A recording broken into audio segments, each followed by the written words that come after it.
Ayon sa mga report mula sa mga defense community, ang Amerika ay magbabawas ng mga eroplano ngayong 2025, na maaring ilan sa mga ito ay para sa security assistance roadmap nito sa Pilipinas. Sinasabing 26 na F-15E Strike Eagle, 65 na F-15 Eagle Block CD, 11 na F-16 Falcon Block CD, 56 na A-10C Thunderbolt, 122B Osprey, 22 na T-1A Jayhawk, 12 na Sikorsky HH-60 Pavehawk, isang Bombardier E-11B ACN, isang Lockheed C-130H Compass Call 1, 6 na 130H Hercules, 16 na Boeing KC-135 Stratotanker, at 32 na F-22 Raptor.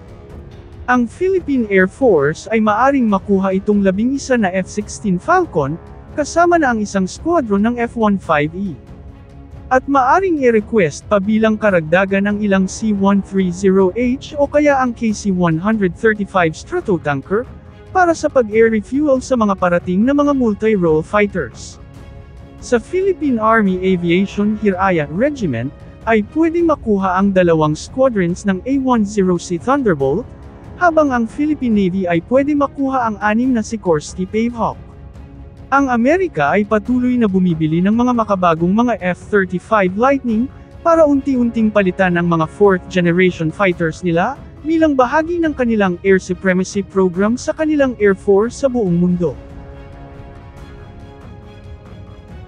Pag-ibayuhin na sa mas mataas na level ng magkaalyadong Amerika at Pilipinas, ang pagsagawa ng mga mas komprehensibong mga hakbang at galaw laban sa pambabraso ng China sa Pilipinas, na nitong nakaraang buwan lamang ay nasugatan ang ilang mga personnels ng Navy, na sakay sa resupply vessel ng Pilipinas, na binomba ng water cannon ng Coast Guard ng China.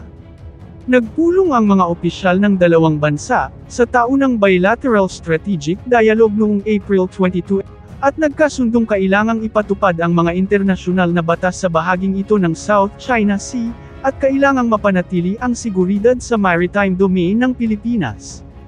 Nagkasundo ang dalawang bansa, na magsagawa ng tinatawag nilang Maritime Law Enforcement Operations, sa loob ng Exclusive Economic Zone ng ating bansa. Mariin na kinundi na ng Amerika, ang pagbombang iyon ng water cannon ng China Coast Guard sa resupply vessel ng Pilipinas, at ikinasira nito. Agad na nagpalabas noon ng pagkondena ang Amerika, at binalaan ang China na kapag may namatay kahit isang tauhan ng Pilipinas, ay ma-invoke na ang Mutual Defense Treaty ng dalawang bansa, at agad nilang saklolohan ang Pilipinas.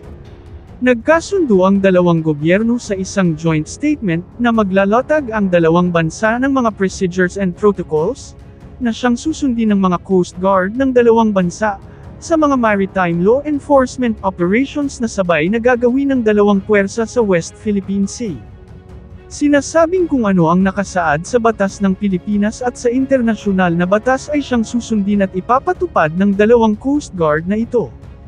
Ayon kay Philippine Ambassador to the U.S. Jose Manuel Romualdez, ito ay pinakauna sa kasaysayan, ngunit kung matutuloy na ito, tulad ng pagsali ng iba pang mga bansa sa mga joint military patrol ng Amerika at Pilipinas, ay inaasahan nilang ganun din ang suporta na ipapakita ng mga bansang ito sa atin, at inaasahan na nila ang pagsali din ng mga bansa na ito sa maritime law enforcement operations na ito.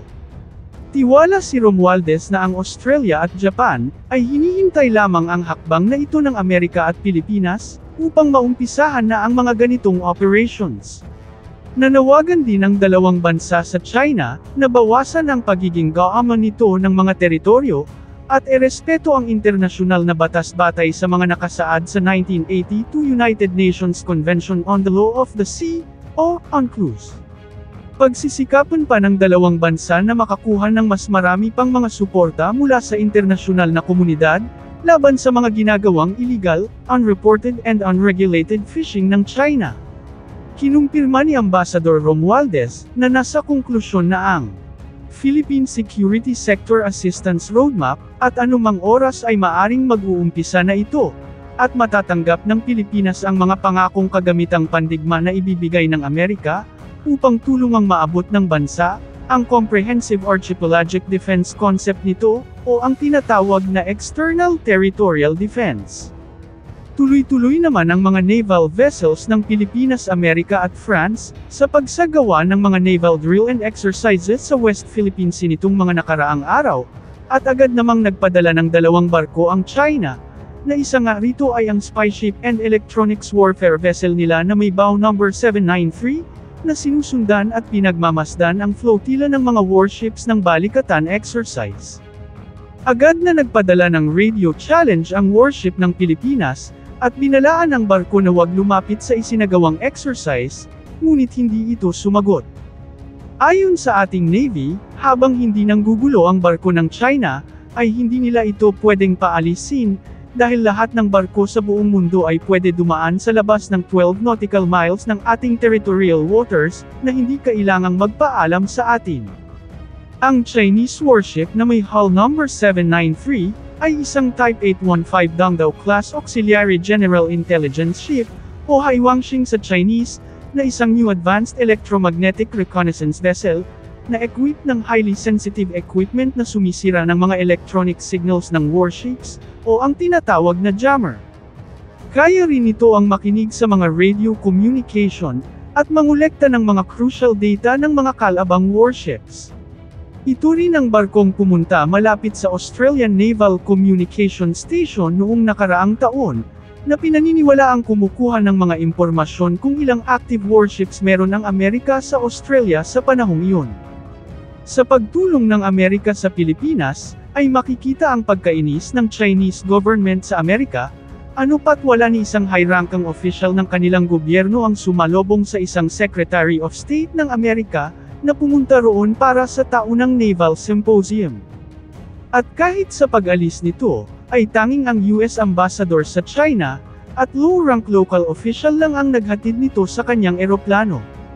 Ganon nakalaki ang lamat ng relasyon ng dalawang bansa, lalo na at laging pinapaalala ng Amerika sa China, na huwag magkamali sa mga galaw nito laban sa Pilipinas, dahil nagmamasid lamang sila, at ang Mutual Defense Treaty ng dalawang bansa ay tunay at buhay na buhay.